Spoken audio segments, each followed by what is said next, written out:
நண்பர்கள் அனைவருக்கும் வணக்கம். இன்றைக்கி நம்ம எந்த மாதிரியான ஸ்டோரி பார்க்க போகிறோம் அப்படின்னா, எந்த மாதிரி சிறுகதைகள் நீ கொண்டு வந்திருக்கோம் பார்த்தீங்கன்னா, கு. அழகிரிசாமி அவர்களுடைய வெறும் நாய் அப்படின்ற ஒரு கதையை தான் வந்து பார்க்க போகிறோம்.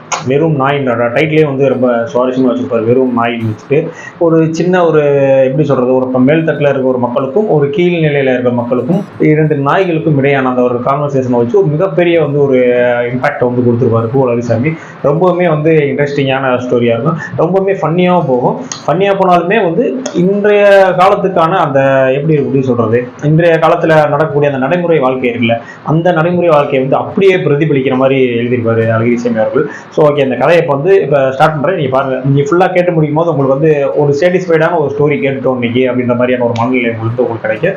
ஓகே, இப்போ கதைக்கு போகலாம். கதை எங்கிருந்து ஸ்டார்ட் பண்ணுறது அப்படின்னு பார்த்தீங்கன்னா, கதை ஒரு ஏரியாவில் மிகப்பெரிய ஒரு எப்படி சொல்றது, மிகப்பெரிய செல்வந்தரான ஒரு ஏரியா இருக்கு. அங்கே எல்லாமே பார்த்தீங்கன்னா மிகப்பெரிய பங்களாக்கள், அந்த மாதிரி வீடுகள் தான். சின்ன ஒரு குடிசை வீடு, இந்த ஓடு வீடு, அந்த மாதிரிலாம் எதுவுமே கிடையாது. அந்த ஏரியா ஃபுல்லாகவே நீங்கள் போய் பார்த்தீங்கன்னா ஃபுல்லாகவே பெரிய பெரிய மாலை மாளிகைகள், பல அடுக்குமாடி கட்டிடங்கள் அந்த மாதிரி தான் இருக்கும்.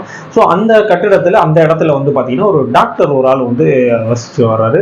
ஸோ டாக்டர்னா சும்மா அந்த நார்மலான அந்த மாதிரி டாக்டர் இல்லை, ரொம்பவே பெரிய டாக்டர், ஒரு பெரிய ஆஸ்பத்திரியில் பெரிய டீனாக இருக்கக்கூடிய அந்த மாதிரி ஒரு டாக்டர். ஸோ அவர் ஒரு வீடு, அவர் எல்லாமே பணக்காரவங்க எல்லாமே வீடு கட்டுவாங்க. இருந்தாலும் அந்த டாக்டர் அவ்வளோ பெரிய டீனாக இருக்கிறது எப்படி வீடு கட்டிருப்பாரு.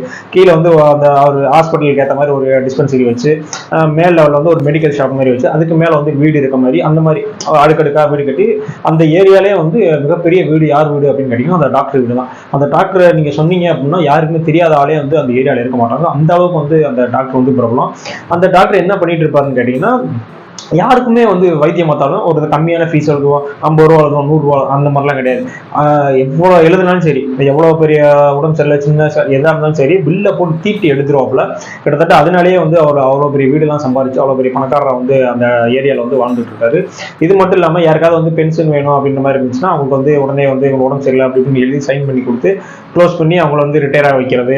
இந்த மாதிரி ஆஃபீஸில் யாராவது மெடிக்கல் லீவ் எல்லாம் கேட்டாங்கன்னா உடனே கொண்டு சைன் போட்டு கொடுத்து மெடிக்கல் லீவ் அப்படின்லாம் எழுதி கொடுக்குறது. ஸோ அதுக்கும் அவர் அமௌண்ட்லாம் வாங்கிக்கிறாரு. ஸோ இந்த மாதிரிலாம் பண்ணிட்டு இருக்கக்கூடிய ஒரு டாக்டர் அந்த இடத்துல வச்சு வாழ்ந்துட்டு இருக்காரு.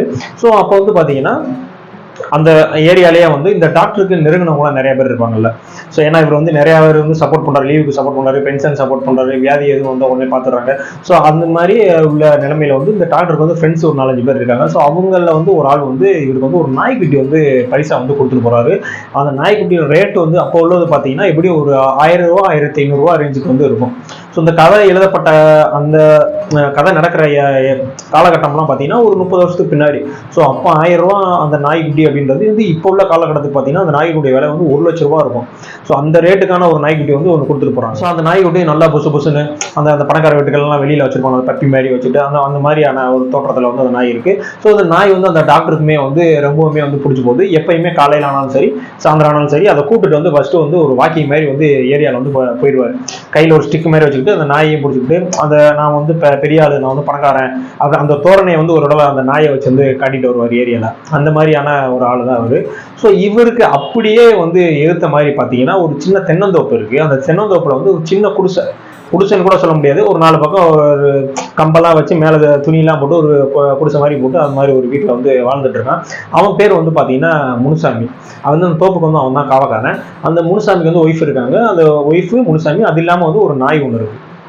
ஸோ இவன் வச்சிருக்கிற நாய் எப்படி பார்த்தீங்கன்னா, இந்த நாய்க்கு சும்மா அந்த தெருவில் சுற்றிக்கிட்டு அந்த மாதிரி இருக்குல்ல, அந்த நாய்க்கு நம்ம கதையில் பேர் கிடையாது. அந்த நாய்க்கு பேர் வெறும் நாய் தான் அந்த கதையில் பேர்.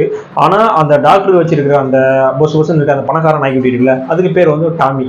ஸோ இப்போ இந்த 2 நாய்க்கு இடையிலேயே நிறைய கான்வர்சேஷன்லாம் நடக்கும். நீங்கள் கதை பார்க்கும்போது உங்களுக்கே அது புரியும். இப்போ அந்த டாமி நாய்க்கு இருக்கிற சௌகரியமும் இந்த வெறும் நாய்க்கு இருக்கிற சௌகரியமும் ரெண்டுமே வேற வேறையா இருக்கும். இந்த டாமி நாய் பார்த்தீங்கன்னா அது வீட்டுக்குள்ளேயே தான் இருக்கும். அவங்க சாப்பாடை வச்சுருவாங்க, சாப்பாடை வச்சுட்டு சாப்பிட்டு திரும்ப தட்டை எடுத்து போட்டுருவாங்க. அந்த தட்டை நல்லா கழுவி வச்சிருவாங்க, நாயை நல்லா குளிப்பாட்டிடுவாங்க, நல்லா அது தங்குறதுக்கு சின்ன ஒரு கூடார மாதிரி போட்டு கிட்டத்தட்ட அதுக்கே ஒரு வீடு மாதிரிலாம் கட்டி வச்சிருப்பாங்க. ஸோ அந்த அளவுக்கு அந்த நாய்க்கு சௌகரியம் இருக்கும். ஆனால் நம்ம இந்த வெறும் நாய் பார்த்தீங்கன்னா அந்த வெறும் நாய்க்கு அப்படிலாம் கிடையாது. அது வாட்டு ரோட்டில் எங்கே வேணா சுற்றிட்டு இருக்கும், அது வாட்டு சாக்கடையில் போடுறோம், திடீர்னு ஆற்றுக்கு போய் குளிச்சுட்டு வரும், சாப்பாடு எங்கே இருந்தாலும் போய் சாப்பிட்டு இருக்கும். ஸோ அந்த நாய்க்கு இருக்கிற சௌகரியத்தை விட இந்த வெறும் நாய்க்கு அதிகமான சௌகரியங்கள் அப்போ இருந்தது. முனுசாமி இருக்கான்ல, அந்த வெறும் நாய்க்கு ஓனர் இருக்கான் முனுசாமி. அந்த முனுசாமிக்கு எப்பயுமே அவனுக்கு என்ன ஒரு ஆசை அப்படின்னா, அந்த டாக்டர் கிட்ட நம்ம ஒரு டச் வச்சுக்கிறோம், அவங்க கூட ஒரு பழக்கமாவது இருக்கணும். ஏன்னா வெளியில போனா அவ்வளவு பெரிய டாக்டரே எனக்கு ஃப்ரெண்டுடா, எனக்கு தெரிஞ்சிருடா, தெரிஞ்சவரா அப்படின்ற மாதிரி வெளியே சொல்லிக்கிறோம். அந்த மாதிரியான ஒரு ஆசையிலே இருப்பான். எப்பயுமே வந்து அந்த டாக்டரை வந்து ஒரு இம்ப்ரெஸ் பண்ணணும், அந்த டாக்டர் வந்து நம்ம கூட வந்து பேசணும். ஏன்னா அவங்களாம் பணக்காரவங்க, எனக்கு ஏதாவது நமக்கு ஹெல்ப் பண்ணா நம்மளுக்கு வந்து சப்போர்ட் பண்ணுவாங்கல்ல. ஏதாவது நடைமுறை வாழ்க்கையில எல்லாருமே அந்த ஒரு மைண்ட் வச்சிருப்பாங்க. எவ்வளவு பெரிய பணக்காரா இருந்தா சரி நம்ம கூட கொஞ்சம் டச்ல இருந்தா நமக்கு ஏதாவது ஒரு தடவை உதவி செய்வான், ஏதாவது ஒரு ஆத்திர அவசரத்துல வந்து நமக்கு சப்போர்ட் பண்ணுவோம் அப்படின்ற மைண்ட் இருக்குல்ல. ஸோ அதே எண்ணம் தான் வந்து அங்க வந்து அந்த முனுசாமிக்கு இருக்கு. எப்படியாவது வந்து இந்த டாக்டர் கூட வந்து ஒரு பழக்கம் வச்சுக்கிறணும், பேசி வந்து அவங்க நம்ம கூட ஒரு ஃப்ரெண்டு கூட இல்ல, ஒரு ஏதோ ஒன்று பார்த்தா நம்மளை பார்த்தா பேசணும், வாங்க முனுசாமி போங்க முனுசாமி பேசுற அளவுக்காவது வந்து அந்த டாக்டர் நம்ம கூட ஒரு ஃப்ரெண்டா இருக்கணும் அப்படின்ற மாதிரி வந்து முனுசாமி வந்து பல வகையில வந்து இயங்கிட்டே இருப்பான். ஆனா அந்த டாக்டரை பாக்குறதுக்கோ பேசுறதுக்கோ வந்து இவனுக்கு வந்து அந்த வாய்ப்புகளே வந்து கிடைச்சிருக்காது. ஆனா இந்த விஷயம் வந்து அவங்களுடைய ஒய்ஃபுக்கு வந்து சுத்தமாவே பிடிக்காது. அவன் டாக்டர், அவன் பாட்டு அவன் வேலையை பார்த்துட்டு போறான், நீ தோப்ப காவ காக்குற, நீ பாட்டு காவ காத்துட்டு இளநியை வித்தமா போன மாதிரி இருக்க வேண்டியதானே, நீ எதுக்கு அவங்க கூட எல்லாம் பழகணும், அவங்க கூட எல்லாம் செய்யணும், இந்த மாதிரிலாம் இருக்க அப்படின்னு சொல்லிட்டு ஒய்ஃப் திட்டிகிட்டே இருக்கும். அப்ப கூட வந்து முனுசாமி என்ன சொல்லுவாங்கன்னா, கழுத அதெல்லாம் நீ சொல்லாத, அவர் எம்முட்டு பெரிய ஆளு, எவ்வளவு பெரிய டாக்டர், அவர் வந்து நம்ம கூட பழகிட்டாரு, நம்ம கூட பேசிட்டாரா, நம்மளுக்குலாம் எவ்வளவு பெரிய கௌரவம், நாளை பொண்ணு நம்மளுக்கு உடம்பு செய்யல எது ஒண்ணுன்னா நம்ம வந்து நல்லபடியா பாத்துக்கிடுவாரு, எப்பவுமே இந்த மாதிரி பெரிய ஆளுகிட்டலாம் நம்ம பழக்கம் வச்சுக்கிறோம் அப்படின்ற மாதிரி முனுசாமி சொல்லுவான். ஆனா இதுல எதுவுமே வந்து அவ ஒய்ஃபுக்கு வந்து விருப்பங்களே வந்து சுத்தமாவே வந்து இருக்காது. ஒரு நாள் வந்து இது மாதிரி ஒரு நாயை வந்து டாக்டர் வந்து டாமியை வந்து வாக்கிங் கூப்பிட்டு அப்படி நடந்துட்டு இருக்காரு. ஸோ அப்போதைக்கு வந்து இந்த நம்ம வெறுநாய் இருக்குல்ல, முனுசாமியோட வெறுநாய் என்ன பண்ணுது, அந்த டாமியை பார்த்தோன்னே போய் கடிச்சிருது. கடிச்சோடனே அந்த டாமிக்கு வந்து ரத்தம் ஒழுகுது. இவருக்கு வந்து டென்ஷன் ஆயிடுச்சு. அந்த இடத்துல டாக்டருக்கு, இந்த தெருநாய் போய் என்னுடைய அவ்வளோ காஸ்ட்லியான நாயை கடிச்சு பிடிச்சேன்னு சொல்லிட்டு பக்கத்தில் இருக்கிற செம்பு என்னென்ன கிடைக்குதோ எல்லாத்தையும் வந்து தூக்கி எரிஞ்சிட்டு இருக்காரு. பக்கத்தில் வந்து பார்த்தீங்கன்னா ஒரு வாலி ஒன்று இருக்குது. அந்த வாலியோட கைப்பிடி எடுத்து ஓங்கி எறிகிறாரு. அந்த வெறுநாய் வந்து எஸ்கேப் ஆயிடுச்சு. அந்த வாலி வந்து அவனுக்கு போய் வந்துருது. அப்போ போய் நேராக போய் என்ன சொல்றாருன்னா, முனுசாமி கிட்ட போய் நின்றுட்டு சத்தம் போடுறாரு, வீட்டுல இருந்து யார் யாருக்கா, ஃபர்ஸ்ட் வெளியில வாயா, நாயெல்லாம் கட்டி போட்டு வளர்க்கணும் தெரியாதா, இதுக்கு தான் இவ்வளோ பெரிய பங்களாக்கள் இருக்கிற இடத்துலலாம் இந்த மாதிரி தோப்பு துறவுன்னு சின்ன இதாக வச்சுக்கிட்டு இப்படி உங்களுக்கு எங்கள் ஸ்டேட்டஸுக்கு ஈக்குவலாக வந்து இது நடத்திட்டு இருக்காங்களா, இந்த சொசைட்டி தான் ஃபர்ஸ்ட் தப்பு சொல்லணும் அப்படின்னு சொல்லிட்டு ரொம்பவுமே ஓவரா வந்து திட்டிகிட்டே இருப்பான். முனுசாமி என்ன பண்ணுவோம்னா, அவனுக்கு ஒன்றுமே தெரியாது. துண்டை மட்டும் அப்படி அக்கில் வச்சுக்கிட்டு இப்படியே கை கடிட்டு வந்து, ஐயா மன்னிச்சிருங்கய்யா, தெரியலையா, நான் கட்டி போலாம் தான் பார்த்தேன், தெரியாம கடிச்சிருக்கீங்க, மன்னிச்சிருங்க, நான் பார்த்துக்கிறேன் ஏன் மேலே அப்படின்னு சொல்லி கெஞ்சுவான். கெஞ்சிட்டே இருக்கும்போது முனுசாமி கேட்பான், ஐயா நாய் தான் ஐயா கடிச்சிச்சு, உங்களுக்கு எதுவும் அடிப்படலையே அப்படின்னு கேட்டோன்னே அவன் டாக்டர் வந்து இன்னுமே வந்து டென்ஷன் ஆகும். நாய் வந்து என்னைய வேற கடிச்சிருமா, வீட்டுல துப்பாக்கியா வச்சிருக்கேன், எடுத்து வந்து வச்சுக்க, மொத்த குடும்பத்தையுமே நாய் மாக்கொண்டு எல்லாத்தையும் சுட்டு போட்டு கிளம்பிடுவேன் அப்படின்னு ரொம்ப டென்ஷனா சொன்னோடனே முனுசாமி வந்து பயம் வந்துடும். அவன்லாம் டாக்டர் தான், அவனும் துப்பாக்கிலாம் வச்சிருக்க மாட்டான். இருந்தாலும் அந்த ஒரு உயர் இதுல இருக்கிறவன் ஒரு பணக்காரன் சொல்லும் போது வந்து அந்த கீழே இருக்கவன் பயப்படுவான்ல. ஸோ அந்த பயத்தை வந்து அவன் டாக்டர் வந்து யூஸ் பண்ணிட்டு இருப்பான். உடனே முனுசாமி, ஐயா இனிமேல் அது நடக்கவே நடக்காது, அந்த நாயை கொண்டு போய் எங்கேயாவது விட்டுட்டு வந்துடுறாயா அப்படின்னு சொல்லி கெஞ்சி கதறி திரும்ப வந்து அந்த நாய் வெறும் நாயை வந்து இழுத்துட்டு வந்துடுவான் வீட்டுக்கு. வந்துட்டு அந்த நாயை வந்து சப்பு தப்பு அடிச்சுட்டு இருப்பான். அடிச்சுட்டு அவனே புலம்பிட்டு இருப்பான். நம்ம எப்படியாவது இந்த டாக்டர் கூட வந்து ஒரு பழக்கம் ஏற்படுத்திக்கலாம், அவர் கூட பேசிடலாம்னு பாக்குறேன். இந்த நாய் வந்து கெடுத்து பிடிச்சேன், இனிமேல் அவர் எப்படி போய் அவர் மூஞ்சில முடிப்பேன், எப்படி நான் போய் அவர்கிட்ட பேசுவேன் அப்படின்ற மாதிரி வந்து முனுசாமி வந்து புலம்பிட்டே இருப்பான். அப்போ வந்து ஒய்ஃப் சொல்லும், ஏயா நாயினா ரோட்ல போற நாயினா இன்னொரு நாய் வந்தா கடிக்க தான் செய்யும், நாய்க்கு தெரியாதாது, இதுக்கு எதுக்கு அந்த டாக்டர் போய் உன்னை போய் அந்த திட்டுறாரு, நாயினா வேணும்னே இப்ப கடிச்சிச்சு, 2 நாய் பாத்துருங்க, போய் சண்டை போட்டுருங்க, இல்ல அவரை போய் கடிச்சிச்சா, அவரையும் கடிக்கல, இல்ல அப்போதுக்கு வந்து அவர் வந்து சுட்டு போடுவேன் கொண்டு போடுவேன் திட்டு வராது, பார்த்து இருந்துக்க சொல்லு அப்படின்னு சொல்லி திட்டினோடனே முனுசாமிக்கு வந்து டென்ஷன் ஆயிரும். என்ன கலதா இந்த மாதிரி எல்லாம் பேசிக்கிட்டு இருக்க, நல்ல வேலை அவர் போயிட்டாரு, அவருக்கு ஒரு கேட்க போகுது, அவங்களாம் எவ்வளவு பெரிய ஆளுங்க, நம்மளாம் போய் அது மாதிரிலாம் பேச முடியுமா, இவன் எப்பயுமே வந்து இவன் நம்ம கீழே தான் இருக்கோன்ற மனநிலையிலேயே தான் இருப்பான் அந்த முனுசாமி. அவன் டாக்டர் வந்து பெரிய லெவலில் இருக்காரு, நம்ம வந்து அவர் ஈக்குவல் இல்லை, நம்ம அதே மனநிலைமையில தான் வந்து முனுசாமி இருப்பான். இப்பயுமே வந்து ஒய்ஃபுக்கு வந்து எதுவுமே வந்து பண்றது வந்து பிடிக்கவே. ஒரு நாள் வந்து அந்த தோப்புல வந்து இளநியெல்லாம் பறிச்சு போட்டு அந்த இளநியை விற்கிறதுக்கு வந்து முனுசாமி எடுத்துட்டு போவான். அவனுக்கு வந்து ஒரு ஐடியா தோணும், சரி இந்த இளநியை வச்சு ஐயா கிட்ட ஏதாவது பேசி அப்படி நம்ம ஒரு ரிலேஷன்ஷிப்பை கொண்டு வரலாம் அப்படின்னு சொல்லிட்டு அந்த இளநியை வந்து கொண்டு போனே அந்த டாக்டர் வந்து கார்ல கிளம்புறதுக்கு வந்து ரெடியா நிற்பாரு. நின்னோடனே ஐயா அப்படின்னோடனே யார் பண்ணியே அப்படின்னு கேட்பாப்புல. அந்த ஆள் தெரியவே யாருன்னே தெரியாத அளவுக்கு கேட்பாரு, யார் பண்ணியே அப்படின்னு. ஐயா நான் இளநியா அந்த ஆப்போசிட்ல தான் இருக்கேன், நான் வந்து இப்போ இளநி விற்க போயிட்டு இருக்கேன், நீங்க போனி நீ வாங்கினீங்கன்னா உங்க கைராசி நல்லா இருக்குங்க அப்படின்னு சொல்லிட்டு கொஞ்சம் அப்படியே அவர் ஐஸ் வைக்கிற மாதிரி பேசுனோடனே இவன் வந்து அந்த பணக்கார தோரணை இருக்குல்ல, அந்த தோரணையிலேயே இவனுக்கு வந்து பதில் சொல்லிட்டு இருப்பான். அப்படியா, இந்த மொத்த இளநீ வித்தா அவனுக்கு எவ்வளவு கிடைக்கும் அப்படின்னு கேட்பான். ஒரு இளநீ வித்தேன்னா எனக்கு 50 பைசா லாபம் கிடைக்குமியா, 50 இளநீ இருக்கியா அப்படின்னு. அவ்வளவுதான் கிடைக்குமா உனக்கு அப்படின்னு சொல்லிட்டு ஒரு மாதிரி நக்கலா வந்து சிரிப்பான். சிரிச்சுட்டு வந்து ஒரு இளநியை மட்டும் வெட்டிட்டு அவனுக்கு கொடுத்துருவான். கொடுத்த உடனே அந்த டாக்டர் இளநியை குடிச்சிட்டு எவ்வளோப்பாச்சு எவ்வளோ அப்படின்னு கேட்பாரு. ஐயோ காசெல்லாம் வேணாங்க, நீங்கள் குடிச்சதே எனக்கு வந்து போதும், உங்கள் கையில் நான் முதல் போனி பண்ணிட்டேன், இன்னைக்கு ஃபுல்லாக எனக்கு நல்லா வியாபாரம் ஆயிருங்க, நீங்கள் குடிச்சதே எனக்கு போதுங்க அப்படின்னு சொல்லிட்டு திரும்ப அப்படியே கிளம்பிடுவான். அந்த அப்படியே கிளம்புறான்ல, அப்படியே கிளம்பும்போது அவன் மனசுல வந்து சந்தோஷமா இருக்கு. பரவாயில்ல இன்னைக்கு வந்து நம்ம வந்து டாக்டர் கூட வந்து பேசிட்டோம். அப்போ வந்து அவர் நம்ம மேல வந்து அவருக்கு வந்து ஒரு நல்ல அபிப்பிராயம் வந்திருக்கும். ஏன்னா நம்ம வந்து இளநீ அதெல்லாம் ஃப்ரீயா கொடுத்துருக்கோம் அப்படின்னு சொல்லிட்டு அவன் மனசுக்குள்ளேயே அவனே வந்து நினைச்சிட்டு போயிட்டு இருக்கான். போயிட்டு இருக்கும்போது கூட பாத்தீங்கன்னா நம்ம அந்த வெறுநாய் இருக்குல்ல, வெறுநாய் வந்து அப்படியே அந்த டாக்டர் வீட்டு முன்னாடி இருந்து அந்த டாக்டரையும் அந்த நாயுமே வந்து பார்த்துக்கிட்டே இருக்கும். அந்த நாய்க்கு கூட புரியுது இந்த டாக்டர் வந்து இந்த ஆளை வந்து இந்த ரொம்ப தரக்குறவா தான் நடத்திட்டு இருக்கான், அந்த மாதிரி ஒரு பார்வை தான் பார்த்துட்டு இருக்கான்னு அந்த நாய் கூட புரியுது. அந்த நாய் நின்று இப்படியே வந்து பார்த்துக்கிட்டே இருக்கு, அந்த டாக்டரையும் அந்த டாமின்ற 2 நாயும் பார்த்துக்கிட்டே இருக்கு. ஸோ இது மாதிரி அவன் வந்து இளநீ வைக்கிறக்கு வந்து அப்படியே போயிட்டான். திரும்ப அடுத்த நாள் வந்து ஒரு ஈவினிங்கா டயத்துல ஒரு 7 மணி ஒரு 6 மணி அந்த மாதிரி ஒரு டயத்துல வந்து பாத்தீங்கன்னா அந்த டாக்டர் வீடோட கீழே இருக்க அந்த டிஸ்பென்சரி வந்து ஃபயர் ஆயிடுச்சு. ஃபயர் ஆகி ரொம்ப கொழுந்து விட்டு எரியுது. ஸோ அந்த ஏரியாவில் இருக்கவங்க ஃபுல்லாகவே அந்த பணக்கார அந்த கேங் தானே. ஸோ எல்லாருமே சுற்றி வந்து பார்த்துட்டு தான் இருக்காங்க. எவனுமே வந்து சப்போர்ட் பண்ண மாட்டான், அதுக்கு தீயை அணைக்க மாட்டான், எந்த ஹெல்ப்புமே பண்ண மாட்டான். ஒவ்வொருத்தன் அங்கே அது அலரிசாமி சொல்றாரு, என்னென்ன அவங்க பேசிட்டு இருக்கானுங்கன்னா, இங்கே வரப்பா தீ எவ்வளோ அழகா எரியுது அப்படின்றான் ஒருத்தன். ஓ வாட் அ பியூட்டிஃபுல் அப்படின்றான் இன்னொருத்தன் வீடு கட்டும் போதே இவனுக்கு வந்து இந்த ஃபயர் ஆகாத மாதிரிலாம் கட்ட மாட்டானு போலப்பா அப்படின்றான். இன்னொருத்தன் என்ன சொல்றான், ஆம்புலன்ஸ் யாராவது ஒரு ஆள் போய் கூப்பிட்டு வரலாம் அப்படின்னா எல்லாமே வாயிலே தான் பேசிட்டு இருக்கான். அந்த பணக்கார கேங்க எல்லாமே வந்து வாயில தான் பேசிட்டு இருக்காங்க, எவனுமே போய் அந்த ஃபயரை அணைச்சப்பட காணும். ஸோ இது தெரிஞ்சோடனே முனுசாமி என்ன பண்றான், வேகமா வந்துட்டு கிட்டத்தட்ட உயிரவே பணைய வச்சு உள்ளுக்குள்ள போய் அந்த தீயெல்லாம் அணைச்சு எல்லாத்தையும் வந்து சேஃப்டி பண்ணிட்டு திரும்ப வந்து வெளியில வரான். ஃபுல்லா கரையர்னு வரான் ஆளு. அவ்வளோ தூரம் ரிஸ்க் எடுத்து பண்ணுறான். ஏன்னா அந்த டாக்டர் கூட வந்து ஒரு ரிலேஷன்ஷிப்பை கொண்டு வந்துடுறோம் அப்படின்றதுக்காக வந்து அவ்வளோ ரிஸ்க் எடுத்து வந்து அந்த முனுசாமி வந்து அந்த வேலையை பண்ணுறான். பண்ணி முடிச்சுட்டு வெளியே வந்தோடனே ரொம்ப தேங்க்ஸ்ப்பா அப்படின்னு சொல்லிட்டு பாக்கெட்ல இருந்து ஒரு 100 ரூபாய் எடுத்து அவர்கிட்ட முனுசாமி கிட்ட வந்து அந்த டாக்டர் வந்து இப்படி நீட்டுறாரு. நீட்டினோடனே முனுசாமி வந்து இப்படி மேலே பார்க்குறான். டாக்டரை பார்த்தோன்னே, என்னப்பா 100 ரூபாப்பா அப்படின்றான். ஏன்னா அவனுடைய ஒரு எல்லை வித்தாலே அவனுக்கு 50 பைசா தான் கிடைக்கும். இந்த 100 ரூபான்றது அவனுக்கு பெருசுன்ற மாதிரி அவனுடைய திங்கிங். இந்தாப்பா 100 ரூபாப்பா. ஐயோ காசுலாம் வேணாங்க, நான் எழுத்தாப்புல தானே இருக்கேன், உங்களுக்கு உதவி பண்றதுக்காக தானேங்க நான் வந்தேன் அப்படின்னோடனே, அப்படியா அப்ப 100 ரூபா உனக்கு வேணாமா அப்படின்னு. இல்லைங்க எனக்கு 100 ரூபாலாம் வேணாங்க அப்படின்னோடனே திரும்ப அவர் 100 ரூபாய் பாக்கெட்ல வச்சுட்டு ஓகேப்பா தேங்க்ஸ் அப்படின்னு சொல்லிட்டு உள்ள போயிடுவார். உள்ள போனே திரும்ப வீட்டுக்கு போனா ஒய்ஃப் கேட்கும், என்னையா இப்படி இருக்கு அப்படின்னு. ஆமா ஆப்போசிட்ல வந்து டாக்டருடைய டிஸ்பென்சரி வந்து ஃபயர் ஆயிடுச்சு, நான் தான் போய் எல்லாத்தையும் காப்பாற்றி விட்டு வந்தேன். இப்போ என் மேல வந்து டாக்டருக்கு வந்து ஒரு நல்ல பேர் வந்திருக்கும்ல, இனிமேல் எங்க பார்த்தாலும் என்னை வந்து பேசுவாரு செய்வாரு.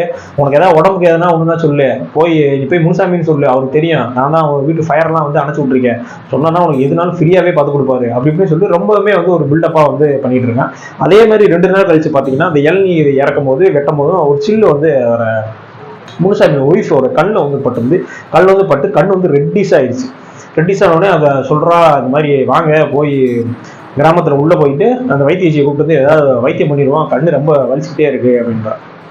உடனே வேணும் சொன்னா சொல்றான், எதுக்கு நீ அங்கதான் போயிட்டு இருக்க, நீ உள்ள நேரம் நம்ம டாக்டர் இருக்காருல்ல, டாக்டர்கிட்ட போவோம், முனுசாமியோட ஒய்ஃப்னு மட்டும் சொல்லு, அந்த டாக்டர் உனக்கு எப்படி வைத்தியம் பண்ணி என்ன பண்ணி பார்த்து விடுறாரு மட்டும் பாரு, காசே கேட்க மாட்டாரு, நீ போயிட்டு வா அப்படின்னுவான்.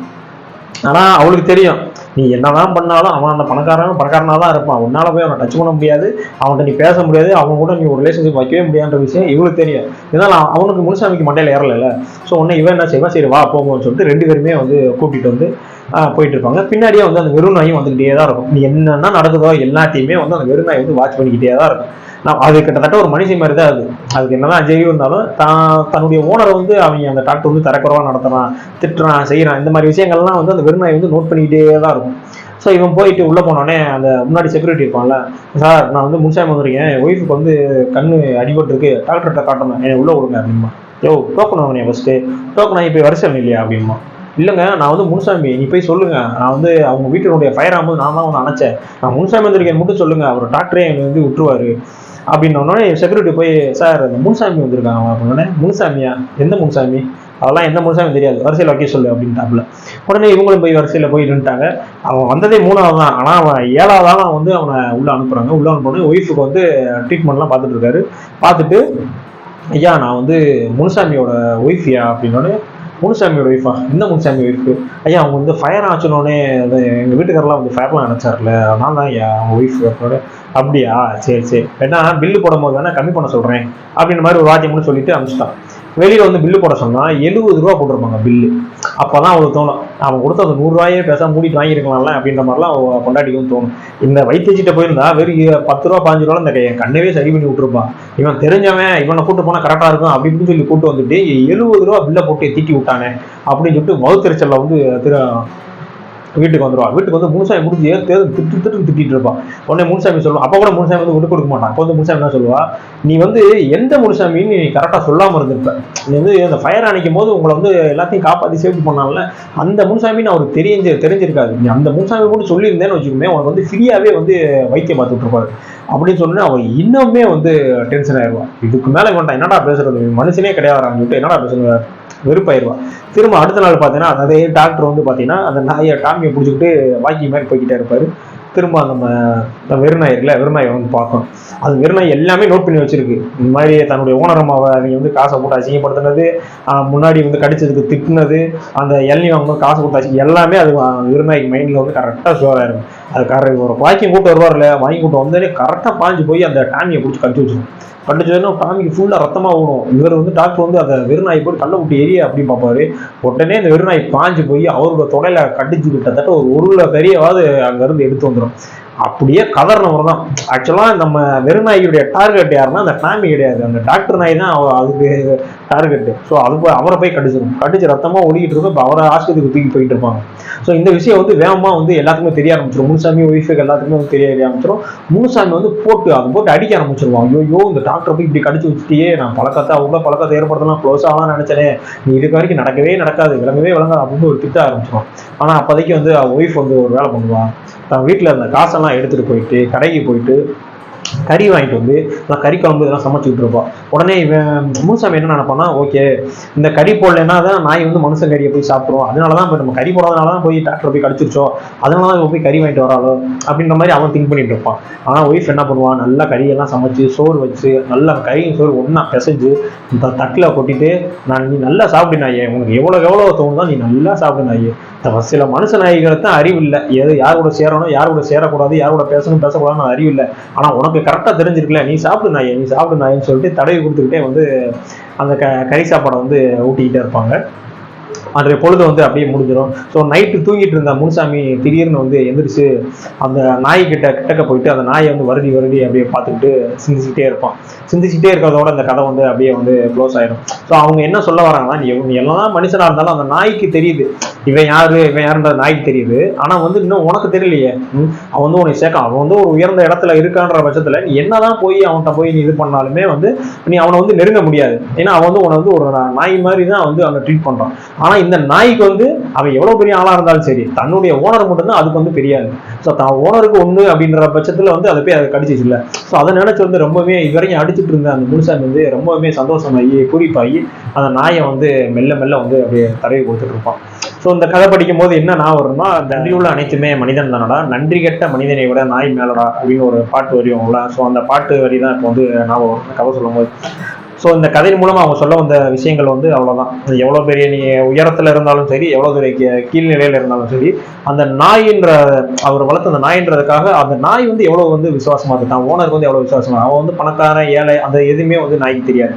நாய்க்கு தெரிஞ்சது என்னன்னா, தன்னுடைய தனக்கு பண்ணிட்டு இருக்காங்க, தனக்கு சாப்பாடு போடுறாங்க, அவங்களுக்கு வந்து நன்றியோடு இருக்கணும், அது மட்டும் தான் வந்து அந்த நாய்க்கு தெரியும். ஆனால் அந்த டாக்டருக்கு வந்து இவன் அவ்வளோ பண்ணியிருப்பான், எல்லாம் ஃப்ரீயாக கொடுத்துருப்பான், வீட்டுக்கு ஃபயர் ஆயிருக்கும், தன் உயிரை கொடுத்து வந்து காப்பாற்றிருப்பான். ஸோ இவன் என்ன பண்ணாலுமே அந்த டாக்டருடைய மனநிலை எப்படின்னா, நான் வந்து பெரிய ஆள், நான் வந்து பணக்காரன், உனக்கு நன்றியோடலாம் இருக்கணும்னு அவசியம் கிடையாது, நீ வந்து எனக்கு கீழே தான் அப்படின்ற அந்த ஒரு மனநிலை இருக்குல்ல.